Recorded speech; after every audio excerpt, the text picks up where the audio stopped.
Hey guys, it's Marielle. Welcome back to my channel, Friday Night Lights Reviews, where we do reaction and reviews to TV shows, movies, and other digital content. So you already know what's next. So won't you go ahead and hit that like, comment, and subscribe button, become a part of the Friday Night Light family. And to all of my subscribers, thank you for always coming back. To my new subscribers, welcome. And if you're just so happen to be someone who tapped on that link, since you are already here, you want to go ahead and go click that subscribe button. As always, you can follow me on my other social media platforms, Instagram, Twitter, and Facebook. Please don't forget to share this video with your friends and family. Let's get to this 400 subscribers. That's our next goal. I know that we can do it. So without further ado, today we're going to be reviewing and reacting to the Starz original series, Run the World, created by Lee Davenport. Just a little backstory. I know I did episodes 1 and 2, but just always to give a little backdrop. The plot of the series, it's a group of Black women who work, live, and play in Harlem as they strive for world domination, not only surviving through life, relationships, and everything, but thriving and surviving it all. So today's episode is called What a Co-Inky-di, which is a super funny title. So as always, we're going to talk about what we like, what we didn't like, and give an overall reaction and review and see where it lies in our Starz category. So let's jump right into it. So episode 3's episode was about Ella. It's her birthday. She's turning 32 and she's having some reservations about getting deeper into her 30s. She decided to do a karaoke birthday party, which we all know is super fun, and is pretty much just to get her over everything that's happening so far, where she she became an author. It wasn't that great of success, so she really hit like this little hump. But now she's back at the newspaper magazine where she had left initially to become the author, and she's doing everything that she was doing before. So it's kind of hitting her hard, and I think we can all relate to that, especially if you think you pick something that you really love to do for the rest of your life. And then, you hit an age and you're like, man, I'm really just dragging myself in my life. I don't want to drag. I want to live. So, we depart, and it is hard when you start later in life, opposed to figuring this out when you're 18 or 21. But when you're in your 30s or into your or your 40s, it gets kind of depressing, where you think you're running out of time. And that's pretty much where Ella is lying right now. But in this episode as well, we get to see more of the guys. So there is a scene where the guys are at the bar, basically talking the same thing that women talk about when they're in their groups. It may not be so emotional, it may not be so gossipy, but don't get it twisted, guys. Men do gossip. Even though it may be about each other or whatever, they still get down with that. And I do like seeing successful Black men, and I do like seeing just Black men getting along with other Black men, and it's not like on some stereotypical hood shit. Right? So they're all meeting in a nice bar, and it's Ola, it's Anderson, and I believe Renee's husband, I think his name is Derek. I could be wrong. I apologize if it is. So basically he's talking about how they're going through a divorce, and he thinks that it was a long time coming, and they're like, please kill it with, you killing the vibe with this, whatever. Let's just talk about anything else but that. And Ola, he's super happy because he's marrying the love of his life, which is Whitney, and he doesn't see any storms brewing. And I think Ola is a great character, and it represents not just men, but women, where we're so excited about the next steps in our lives with the people that we chose to move in our lives with, that sometimes we don't pay attention. We just have like this peripheral vision that something possibly could be going wrong with our counterparts. So that's what that episode basically is brewing up. So the karaoke scene is super funny. I mean, karaoke in itself is hilarious, but it starts to get a little bit real and serious. I mean, Ola and Whitney, they did Nelly, and Sandy and Matthew, they did a Q-Tip song, and he did a Gladys Knight song, If I Was Your Woman. So all of that is great. And then boom, here comes the huge elephant in the room. The guy that Whitney slept with, that we learned in the first episode, pretty much smashes everybody. But nobody knew about it.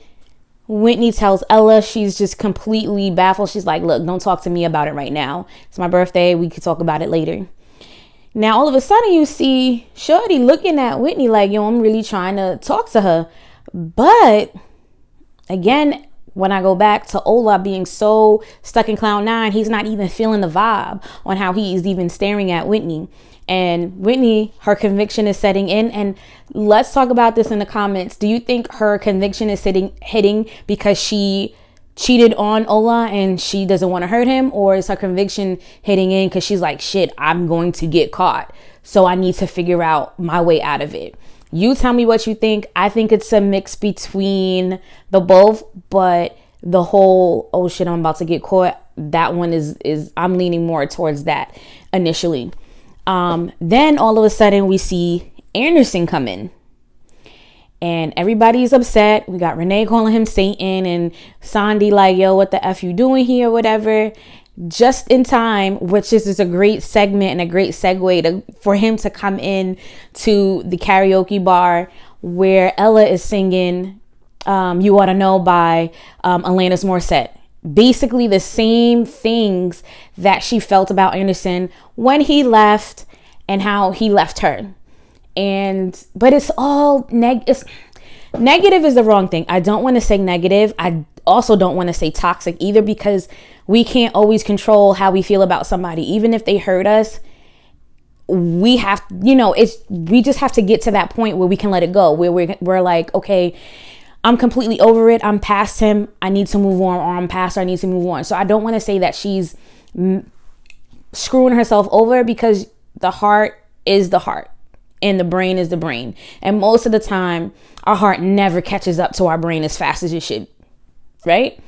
So they go out, they eat. And this is where it brings me back to where I said the show is very much giving me Sex and the City vibes. Because Ella and Anderson are definitely giving me Carrie and Big. I don't know if you guys remember the episode when Big basically at the very last minute told Carrie that he was going to Paris. Didn't ask her nothing. Just was like, fuck it. I'm just going. I'm sorry. I love you and all that, but peace is good for my career. Same thing happened with Anderson and Ella. He left to go to South Africa for a great job opportunity. And she was like, you told me 7 days before you were leaving. Now let's talk about that. That's super grimy. Like, you don't give a person enough time to even congratulate you or to talk about what the options are, what's going to happen in the relationship. You made the decision for the both of you by telling someone 7 days before that you're leaving. And that is just wrong. Now, my question to you guys is that, do you think it's all on Anderson? Do you think the reason why he told her only 7 days before he was leaving because he was afraid that she was going to say yes if he asked her to go with him?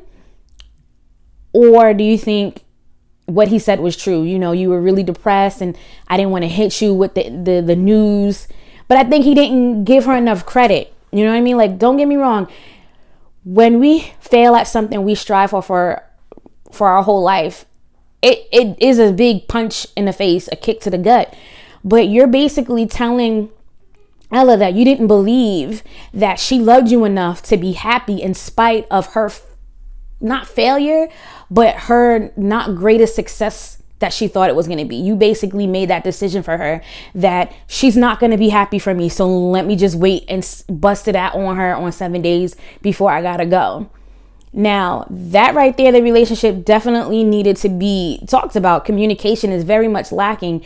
You don't even trust your girlfriend who you say you love enough. And you kind of low key playing her out like she's shallow, like she's not going to care. Like, she wouldn't say, oh my God, I'm so happy for you. What does that mean for us?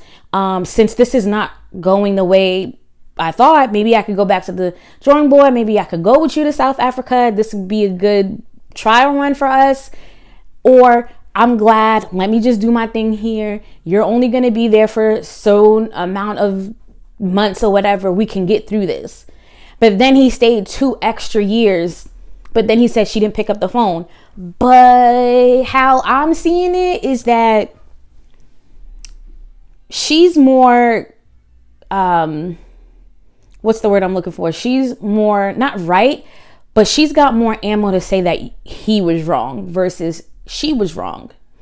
And we're gonna see as the season goes on if this is a carrying big kind of a thing, if they have this in and out relationship or whatever, which I do think is toxic at the same time, with someone, not with someone, with someone, not with someone. I mean, we got to make up our mind. People like that are lucky, and that luck does not happen a lot, you know. So we're just gonna see how that goes within this season of Run the World.